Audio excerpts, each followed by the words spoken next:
Bonjour tout le monde, j'espère que vous allez bien. Donc, je suis Mathieu Rose. J'ai été convié par Xavier pour faire une intervention concernant les concepts d'entrepôt de données. On va dire que c'est pas vraiment mon domaine, donc j'ai découvert beaucoup de choses et j'espère que je saurai partager ce que j'ai découvert avec vous. C'est un sujet très intéressant qui, je pense, est assez méconnu par pas mal de monde. Et je pense qu'en échangeant, vous pouvez voir qu'il y a des notions qui seront relativement intéressantes pour tout ce qu'on fait en termes de développement. C'est une partie qui vient en aval, on va dire, parce que souvent, on a pas mal de développeurs, de concepteurs qui font des sites, des applications et qui pensent aux données pour la partie opérationnelle, c'est-à-dire aux données qu'on utilise chaque jour. Mais il y a une partie où on doit justement capitaliser l'ensemble des informations qu'on a stockées. Et ça se passe souvent par la conception d'entrepôts de données qui permettent à ce moment-là de fournir des données sous un format qui est beaucoup plus intéressant pour des équipes, notamment pour tout ce qui est analyse, reporting, data mining et autres. Donc voilà, donc par rapport à ça, on m'a demandé de faire un petit exercice de présenter deux concepts d'entrepôt de données. Donc c'est ce que je vais effectuer heu, tout de suite avec que je reprenne, donc voici le plan. Donc là, vous pouvez voir le petit plan, hein. Dans un premier temps, je vais effectuer une définition de ce qu'est un entrepôt de données. Ensuite, on va parler des méthodes de normalisation et de dénormalisation des données. Heu, Ensuite, on va faire une petite comparaison assez rapide, succincte entre ce qu'est un entrepôt de données et une base de données. Même si un entrepôt de données, c'est un type de base de données, en fin de compte. Ensuite, on va parler des concepts, Inmon et Kimball, là. Ce sont les 2, on va dire, ce sont les deux référents dans ce domaine-là, ça date, mais c'est toujours d'actualité, en fait. Leur méthode dont je vais utiliser, même s'il y en a une qui prend le pas sur l'autre, on verra ça tout au cours. Ensuite, je vais justement faire un petit comparatif et puis vous donner des informations pour vous orienter dans le choix si vous êtes amené justement à mettre en place un entrepôt de données. Et à la fin, on va finir sur un petit échange sur les outils qui existent en ce moment pour pouvoir justement faire de l'entrepôt de données. Donc, donc, pour ce qui est un entrepôt de données, on peut voir qu'en fait, c'est une base de données relationnelle, hein, qui sera alimentée par une multitude de sources. Donc, historiquement, on n'avait que des bases de données, on va dire, et des fichiers plats, mais de nos jours, ça va beaucoup plus loin.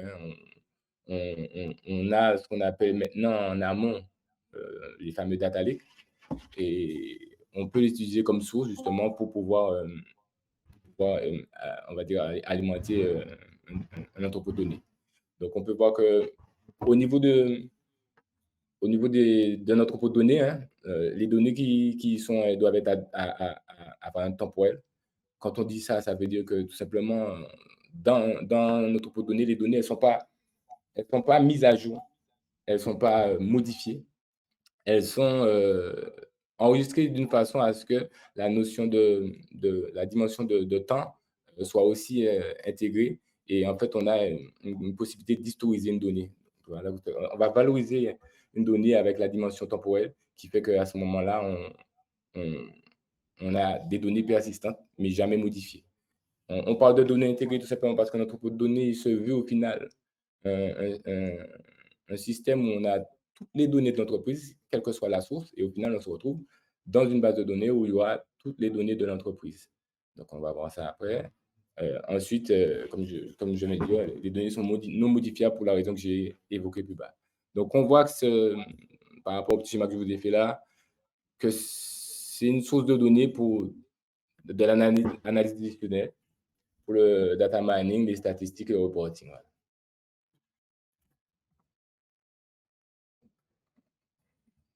La diapo suivante. Et que je retrouve.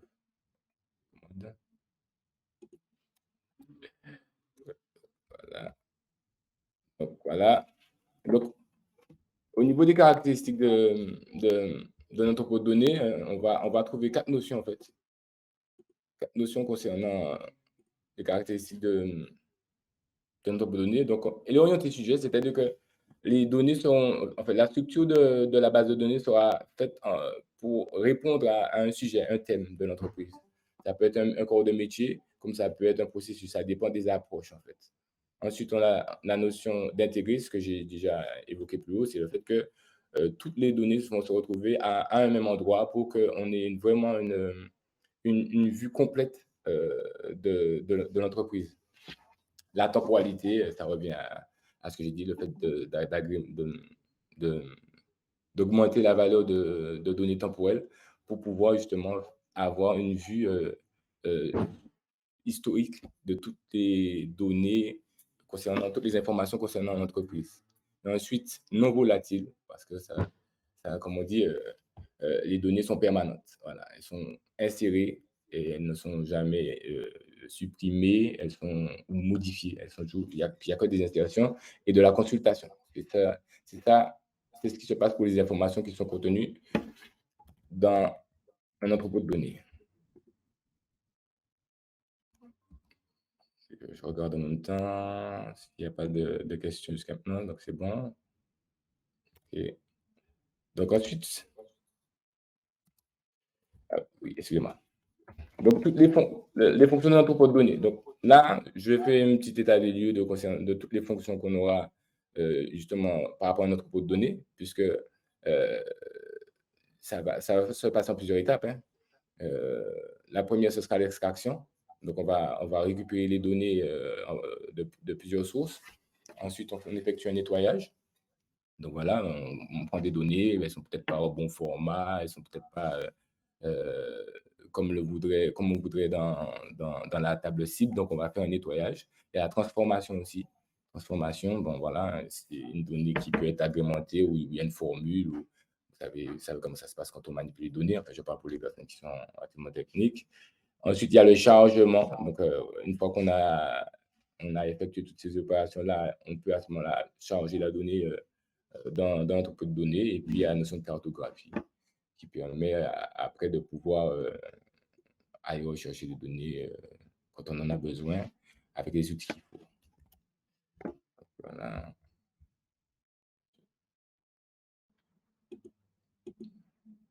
Je vais mettre ça ailleurs parce que je vais le chercher à chaque fois. Voilà, donc au final, là, vous avez une vue, on va dire, un petit peu, une vue d'ensemble de ce qu'est l'environnement de notre de données. Donc, on retrouve bien, vous voyez, toutes les sources possibles, hein, que ce soit des API, base de données, tout ce que vous voulez. Toute forme de source digitale qu'on peut exploiter de nos jours, on peut l'utiliser comme source. Ensuite, ça passe par ce qu'on appelle un ETL, qui est le système d'extraction, de transformation et de chargement des données. Et une fois qu'on a récupéré les données, on peut à ce moment-là les transformer et par la suite, en fonction des modèles qu'on aura établis, les mettre à disposition sous forme de rapport ou autre, euh, à partir de ce qu'on appelle des data marts, qui sont en fait des tables avec un format particulier pour répondre à tout ce qui est analyse décisionnelle, qui ont un besoin de parcourir beaucoup de données en très peu de temps. Donc, on va aborder le sujet justement de structure par la suite. Mais avant d'arriver à ça, je vais d'abord vous parler de ce qui est normalisation et de normalisation. Donc, la normalisation et la dénormalisation, en fait, ce sont des structures c'est des méthodes, en fait, des méthodes comment on appelle ça, des méthodes de structuration des données, en fait. Donc, la normalisation, c'est celle qui est la plus connue, hein, c'est celle qu'on a dans les bases de données relationnelles où on a une table avec des clés primaires, des clés étrangères et on fait donc euh, des liaisons. Donc, on a des notions de jointure. Donc, on va dire que c'est le format le plus utilisé pour tout ce qui est base de données relationnelle, ce qu'on utilise au quotidien. Et puis la dénormalisation, c'est justement le fait on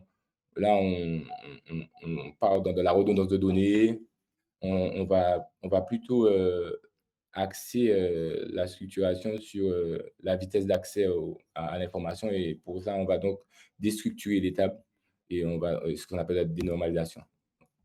Donc voilà, je vais vous montrer, là un petit tableau, qui justement fait un petit comparatif. Je ne sais pas si c'est lisible, mais bon, pour ceux qui voudront, avoir l'information, ils pourront récupérer le slide par la suite, mais, il y a un petit tableau comparatif qui explique assez bien, la différence qu'il y a entre les deux structurations de données. Donc, on a la normalisation, comme je vous ai dit, c'est pour, tout ce qui est relationnel et puis, pour la dénormalisation, c'est pour tout ce qui est, analytique, on va dire. Voilà, donc on a d'un côté un système où l'information n'est jamais redondante, les données ne sont jamais redondantes. Le nombre de tables va augmenter en fonction des besoins et puis, en face, on a plutôt, des données qui peuvent être, dupliquées, redondantes mais par contre, on a moins de tables et moins de liaisons et donc un parcours beaucoup plus rapide de l'information, pour, tout ce qui est reporting, justement parce que c'est un système qu'on utilise pour, les données agrégées et données, cumulées, on va dire. Donc ensuite là, je vous ai vite fait, mis un petit exemple, hein, parce que j'ai mis qu'un exemple que pour la structure dénormalisée parce que je pense que c'est une structure qui est pas forcément très utilisée par tout le monde. Comme j'ai dit, on est souvent plutôt, côté opérationnel et à part s'il y a des gens du BI, je pense que c'est pour Pascal qui, je sais, qui d'ailleurs m'a donné un beaucoup de main là-dessus, heu, qui s'y connaît et c'est le genre de structure, auquel ils sont le plus souvent confrontés. Donc on voit bien que nous habituellement, on a, une table, une relation entité-relation. Donc, normalement, nous, on aurait eu une table avec, la dimension là, on a la dimension magasin, ça aurait été la table magasin, par exemple, avec son ID et des tables étrangères qui permettraient de retrouver une information concernant la ville ou autre. Mais là, on a plutôt une table de faits et des tables de dimensions. Une table de faits, par exemple, c'est, comme voilà, qui permet de stocker des des sommes, on va dire des sommes ou autres agrégations. Heu et la liaison avec les entités, enfin là, dans ce cas-là, des dimensions est éclatée, qui fait qu'en termes de parcours de table, ça prend beaucoup moins de temps et parce que les tables sont bien moins grandes et du coup, ce type de requêtage-là est vraiment efficace quand on veut faire du décisionnel, du reporting et du data mining, comme j'ai déjà dit. Je vais beaucoup me répéter parce qu'en fait, on voit différents concepts qui vont nous amener à justement à ce qui est entrepôt de données et base de données. Donc, là, je vais faire un petit comparatif vite fait entre les entrepôts de données et bases de données. Vous verrez que en remontant, là, on était au niveau de la donnée. Là, on remonte au niveau du système et on voit que c'est en fait euh, euh, la méthode utilisée au niveau de la donnée qui impacte justement enfin, qui explique la différence qu'il y a entre la base de données et l'entrepreneur de données. Donc, vous voyez bien que là, on a base de données, les fusions de données, elles sont connexes. On a l'enregistrement des données. On met à jour, insère, select, update, delete, tout ce qu'on veut, toutes les opérations qu'on fait de façon quotidienne. Ensuite, on a les données, elles sont orientées applicatif. Bon, c'est par rapport à un besoin métier. Voilà, on a créé une application, on a fait une base de données pour répondre à ça. Et on a un système euh, de, de traitement transactionnel en ligne euh, comparé à ce qu'on voit dans l'entrepôt de données qui est un traitement analytique en ligne. C'est deux structures différentes. euh, enfin, deux façons de traiter la donnée qui est différente et qui est justement liée à la structure des données que je viens de vous montrer, tout ça. Donc voilà, donc d'un côté on a des jointures, d'un autre côté les jointures sont pas, elles sont plutôt sur des données dénormalisées, comme on dit, et beaucoup plus simples. Donc encore une fois, pour privilégier la rapidité. Et puis, ça joue aussi sur la technique de modélisation, comme le schéma que je vous ai montré juste avant, qui fait qu'on va pas penser une base de données pour de l'applicatif de la même manière que pour un entrepôt de données. Et c'est là que se jouent les différences. Donc ensuite, là, je vais arriver au niveau des deux concepts, hein, de deux concepts. Il y en a qui viennent de 2 personnes, 2 Américains, un qui s'appelle Inmon et l'autre Kimball. Donc on va commencer par la méthode la plus ancienne, celle de on va dire le fondateur, hein, qui est, Bill Inmon. Donc lui, il avait une approche, de l'anthropodonée, on va dire ce qu'on appelle descendante. Heu, donc il part, il a pour principe que les données viennent, aussi de sources, hétérogènes, donc multisources, il y a pas de problème. Heu, Son entrepôt de données, lui, il est par contre avec une forme normalisée, par rapport à ce que j'ai dit jusqu'à maintenant où les entrepôts de données, sont en mode dénormalisé. Lui, il est sur un principe, avec un entrepôt de données où les données sont en structure normalisée et les data marts, on va dire, enfin, les data marts sont en fait des magasins de données. Ils sont approvisionnés, à partir, de l'entrepôt de données au fur et à mesure des besoins. Donc, son approche fait qu'il faut avoir une connaissance complète de son entreprise, de toutes les informations qu'il y a dans son entreprise, avant de pouvoir commencer à faire, à exploiter, son entrepôt de données. Donc c'est une approche, comme je l'ai dit, descendante et heu et lui, la structure de ces data marts là, on verra que c'est un flocon. Je vais vous montrer juste après un petit schéma qui vous permettra de matérialiser ça. Donc voilà. Ici, vous voyez, hein, bon, la multisource, on a aussi le TL. Après, au niveau de son entrepôt de données, c'est une structure normalisée. Et après, là, c'est data mart, où là, c'est un flocon on va dire, c'est assez rigide. Ça permet de retrouver les données comme pour un système relationnel, mais en termes on va dire, de modification de structure, c'est beaucoup plus délicat avec cette méthode-là. Ensuite, on va passer à la méthode de Kimball. Là, ici, Kimball, lui, c'est l'inverse, hein, c'est une approche ascendante. Il part du bas pour aller vers, il part, on va dire, des sources de données pour aller vers les métiers. Donc, lui, dès le départ, il utilise des data marts pour alimenter son entrepôt de données. Pour la prochaine montre, les data marts arrivent après. Lui, dès le départ, il utilise des data marts euh, pour alimenter son entrepôt de données dans le premier temps, donc qui fait qu'il a une première couche et ça le rend beaucoup plus flexible que la méthode Inman. Donc ensuite, là aussi, les data marts, ils s'approvisionnent de données, on va dire, relationnelles, mais pas que, puisqu'on a vu que bon, les fichiers plats et tout, il y a plein de sources de données. Et lui, comme on peut le voir sur le petit schéma en bas, son entrepôt de données, il est vraiment au milieu. Il est entre des data marts qui l'alimentent et des data marts qui exposent la donnée aux différents outils. Donc, voilà, on parle de Cubolab. Je vais faire une petite aparté sur ça. Les Cubolab, c'est une façon aussi de stocker la donnée qui est particulière, hein. Euh, donc voilà pour le schéma. Vous voyez que la différence avec Inmon, ça se joue du fait que lui, on est directement entrepôt de données avec le fameux schéma en étoile.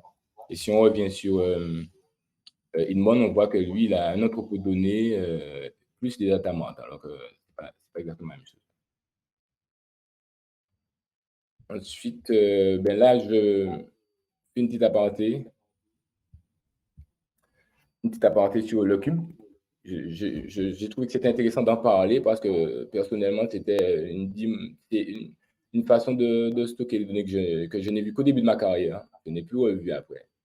Et d'ailleurs, j'étais en poste avec Pascal qui nous a rejoint sur le Monster et qui est lui un expert en tout ce qui est entrepôt de données.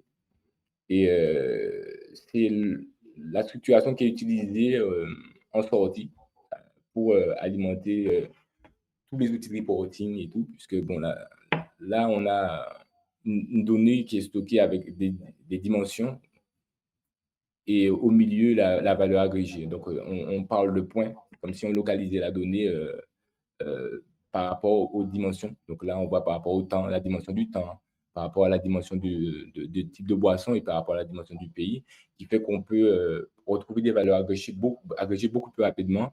Et pour avoir vu des démonstrations des outils justement de BI sur des données assez vastes, c'est assez puissant. C'est assez impressionnant de voir la rapidité qu'on a de retrouver des données sur plusieurs années, contrairement à des outils de, de business intelligence qui attaqueraient directement les données de production. On voit vraiment la différence, il n'y a pas photo.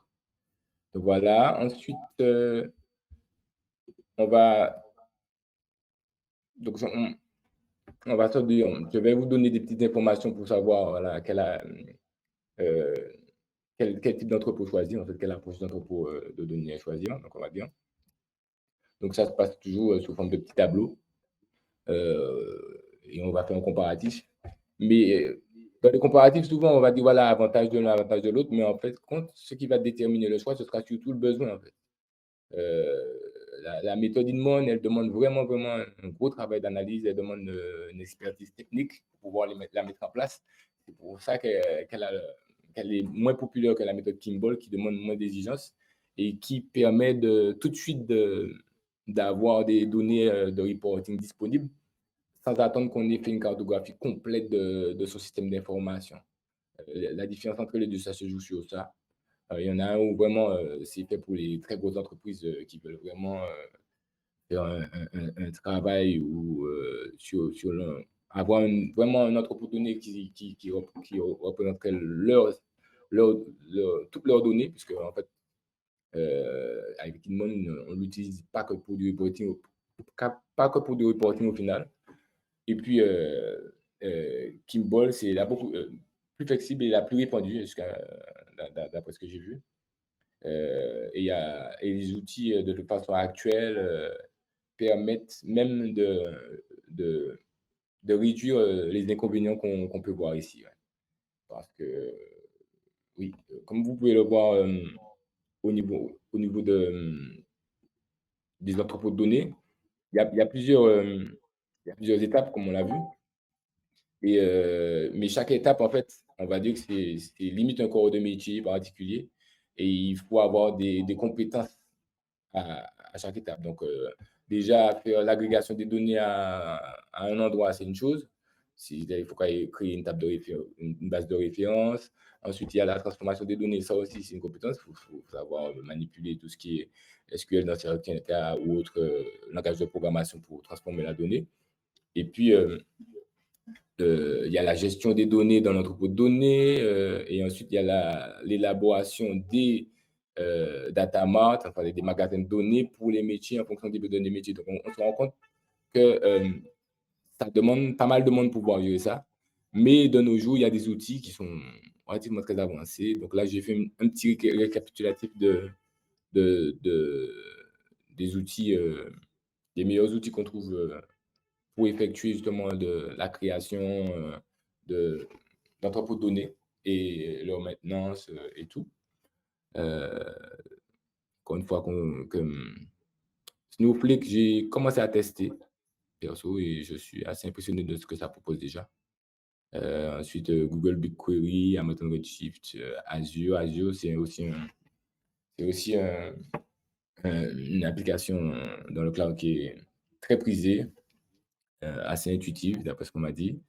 Et si on devait comparer par exemple à Amazon, euh, où il faut être un peu plus technique, ne serait-ce qu'en regardant leur démo vidéo, on voit déjà que faut déjà s'y connaître pour pouvoir utiliser ce genre d'application. Mais en tout cas, ça demande, dans tous les cas, de, de bien maîtriser sa donnée, de bien maîtriser les demandes. Parce qu'une fois qu'on a commencé à faire ce type de base de données-là, on n'a pas trop la possibilité de revenir en arrière. Ça demande, ça coûte en fait, ça coûte. Donc, c'est pour ça qu'on dit que le travail d'analyse est relativement très important lorsqu'on veut effectuer ce type d'opération. Donc ça, c'est les outils voilà, pour les travailleurs, mais aussi on a aussi ce petit tableau-là qui, en fait, vous montre un peu tous les gros logiciels du marché et qui sont pour la plupart dans le cloud, hein, actuellement. Euh, on trouve, c'est encore, ça devient de plus en plus rare de trouver des solutions on-premise. Mais en tout cas, avec les outils actuels, on peut vraiment faire effectuer les actions du départ jusqu'à la fin. Parce qu'ils incluent même des outils de reporting, je pense que vous le savez, hein. Pour ceux qui utilisent déjà Azure, il y a des outils de reporting, même si on peut décider à ce moment-là de se tourner vers une application dédiée, Power BI, Tableau, Business Object, pour pouvoir exploiter les données qu'on aura formatées en entrepôt de données pour, et à ce moment-là, élaborer des rapports pour les métiers. Donc, ça ne, aller vers une solution où tout est inclus n'empêche pas d'utiliser des applis tiers, en fait. On pourrait le croire, mais ce n'est pas le cas parce qu'ils permettent justement de faire des connexions facilement avec les autres applications. Donc, voilà pour ce qui est de ma présentation concernant les entrepôts de données. J'ai fait au mieux, comme je vous dis, c'est pas forcément mon domaine. J'ai découvert beaucoup de choses et je pense que ça va me faire réfléchir sur des projets que j'ai, autant professionnels qu'extra-professionnels, parce que c'est vraiment un domaine que je trouve qui est pas forcément mis en avant. On parle souvent du BI juste, reporting, mais on ne parle pas de tout ce qui est, heu, toute la méthode qu'il y a à intégrer pour pouvoir formater les données, comme il se doit pour avoir un entrepôt de données. Donc, voilà pour moi. J'espère que j'ai pas été, trop rapide ou bien trop, on va dire trop, évasif et je vais laisser la main à qui de droit et puis encore, je vais dire même big up à toute l'équipe de remontée, l'équipe technique parce que ça se passe super bien jusqu'à maintenant et franchement, je suis très satisfait de tout ce que j'ai vu, j'avoue qu'il y a de la qualité. Jusqu'à maintenant, c'est que de la qualité.